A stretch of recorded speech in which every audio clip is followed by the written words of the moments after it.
Itinutok ng mayaman ng laser pointer sa nakaumbok na puwet ng babaeng naka-swimsuit. Sabi niya, bibigyan niya ng $500 ang sinumang mananampal doon. Si Teddy, nakalalabas lang sa kulungan, ay hindi na nag-isip. Diretso niyang sinampal ng malakas ang puwet. Bilisan mo, tumakbo na tayo. Tumatawang umalis ang ilan sa likod na pinto. Nakuha ni Teddy ang $500 mula sa mayaman. Pero nang maghahanap na sana sila ng ibang mapaglalaroan, isang malaking gwardya ang biglang sumulpot sa likuran niya. Hinablat niya ang kwelyo ni Jessie. Patay ka na. Jessie, kung maglakas loob kang unahan siyang suntukin, bibigyan kita ng $800. Medyo nagulat si Jessie, ngunit sa harap ng tukso ng pera, hinahampas pa rin niya ito ng malakas.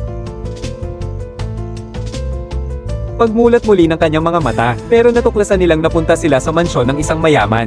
Ang mayaman ay humanga sa ipinakita ni Jessie, at pinakiusapan ng kanyang asawang si Bella na gamutin ang sugat nito. Siya naman ay isinama si Teddy para kunin ang mga gamit para sa laro. Pero napansin ni Teddy ang mga dolyar sa loob ng safe. Bigla siyang nagkaroon ng isang mapangahas na ideya. Sinamantala niya ang pagpunta ni Jessie sa banyo at sumunod dito. Nilock niya ang pinto at sinabi ang kanyang plano para sa pagnanakaw. Gusto kong nakawan siya ng pera. Naalala ni Jessie na katatanggal lang niya sa trabaho. May asawa at anak pa siyang kailangang buhayin. Kaya nagdesisyon siyang sumama. Pagkalabas, tinutukan ni Teddy ng kutsilyo ang mayaman. Naging madali ang lahat. Kinuha naman ni Jessie si Bella, pero ang nakakapagtaka, parang wala silang balak lumaban. Kahit ang safe ay hindi nakalock, kaya madaling nakuha ni Jessie ang mga dolyar sa loob. Pero nang maghahanda na silang umalis, napag-alaman nilang ang mayaman pala ay isang Thai boxing champion. Napakabilis ng mga pangyayari. Si Teddy ay parang sisiw na agad na kontrol. Samantalang si Bella ay kalmadong nagtaas ng baril. Nakita ni Jessie na hindi maganda ang sitwasyon kaya sumuko siya sa dalawa. Pero parang hindi na ito pinansin ng mayaman. Sa halip, maluwag pa niyang binitawan si Teddy. Sinabi niya na ang $300,000 sa vault ay nakalaan talaga para sa kanilang dalawa. Ang totoo, kaarawan pala ni Bella, ang kanyang asawa, ngayong gabi. Mahilig siya sa mga nakaka-excite. Kapag nakumpleto ng dalawa ang serye ng mga laro, maaari nilang makuha ang lahat ng $300,000. Kahit alam nilang pinaglalaroan lang sila ng mayaman, hindi pa rin sila nag-atubiling pumayag dito. Mabilis na nagsimula ang unang laro, kailangan lang nilang sumabak sa simpleng hamon sa paghinga. Kung sino ang manalo ay makakakuha ng $800 na premyo. Sa puntong ito, biglang tumawag ang asawa ni Jessie. Alam na niya ang tungkol sa pagkawala ng trabaho ng kanyang asawa, pero hindi pa nakapagpaliwanag si Jessie. Pero naglabas ang bilyonaryo ng $500 para papatayin niya ang telepono. Agad namang pinatay ni Jessie ang cellphone. Nang matapos huminga si Teddy, ang oras niya ay 1 minuto at 56 na segundo. Kumpiyansa si Jessie na malalampasan niya ang oras na iyon. Ngunit nang umabot na siya sa 1 minuto at 50 segundo, bigla siyang sinuntok ni Teddy sa tiyan.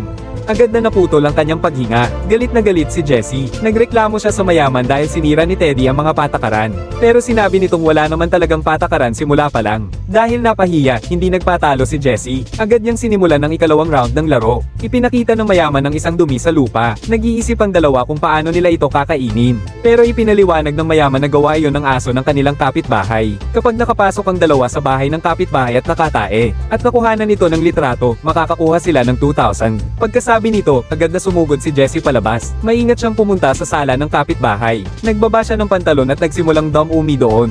Ngunit napansin niya ang natutulog na babae. Para hindi siya magising, mabilis siyang kumuha ng litrato at naghanda ng umalis. Swertehin ka, kaibigan. Ngunit ang mga salitang ito ang gumising sa dalaga sa bahay. Nang makita ito ni Teddy, mabilis siyang tumakas. Ngunit ang atensyon niya ay nakuha ng aso sa tabi. Ang pagkatalo sa pagkakataong ito ay nag-iwan sa kanya ng sama ng loob. Kaya't dinakip niya ang aso at dinala sa bahay. Sinasabing kapag ibinigay sa kanya ang premyo, malulutas niya ang problema sa olige mula sa ugat. Ngunit di inaasahang sinisi siya ng mayaman. Binuhat ni Bella ang aso at lumayo. Matapos makuha ni Jessie ang $2,000, ipinahayag ng mayaman na magsisimula na ang ikatlong round. Ang paligsahan ngayon ay ang paggawa ng cocktail, at itinaas ang premyo sa $3,000. Ngunit nang maghahanda na si Jessie, biglang sumugod si Teddy na nagtatanim ng galit. Siya ang unang nakatapos ng paghalo matapos siyang itumba sa lupa. Habang nakatingin ng masama si Jessie, biglang lumapit si Bella. Bilang kabayaran, nag-alok pa siyang makipag-ehersisyo kay Jessie. Sa tingin ko, mas magiging komportable ka kung maglaro tayo ng poker. Ano?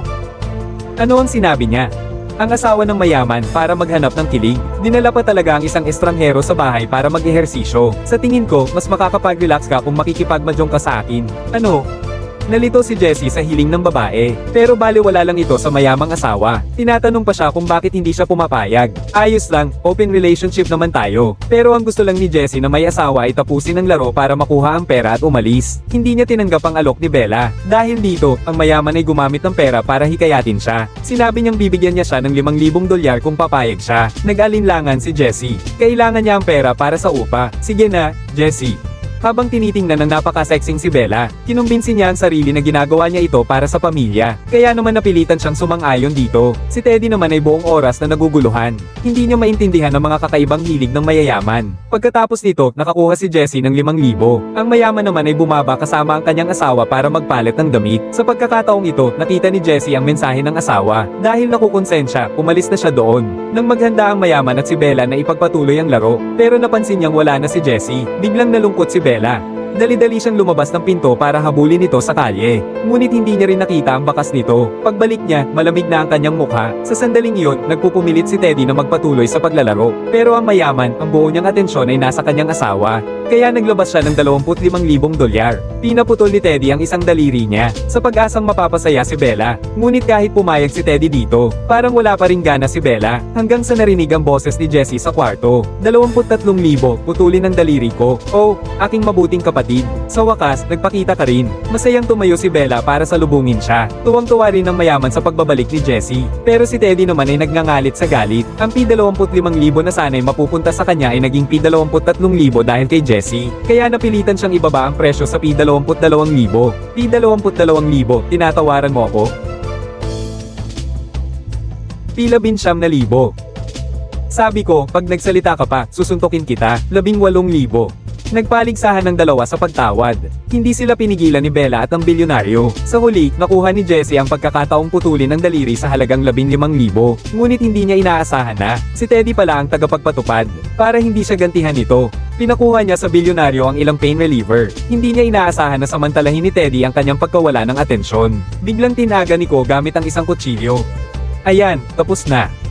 Damhin mo ang iyong sakit. Matapos ang maikling pagkabigla, ang matinding sakit ay dumating na parang alon. Tinaakpan niya ang kanyang daliri habang sumisigaw sa sobrang sakit. Pinahinto ng mayaman ang pagdurugo gamit ang isang pinainit na plancha. Malumanay ring ginamo ni Bella ang sugat niya. Mabilis na nakarating ang laro sa ika-6 na round.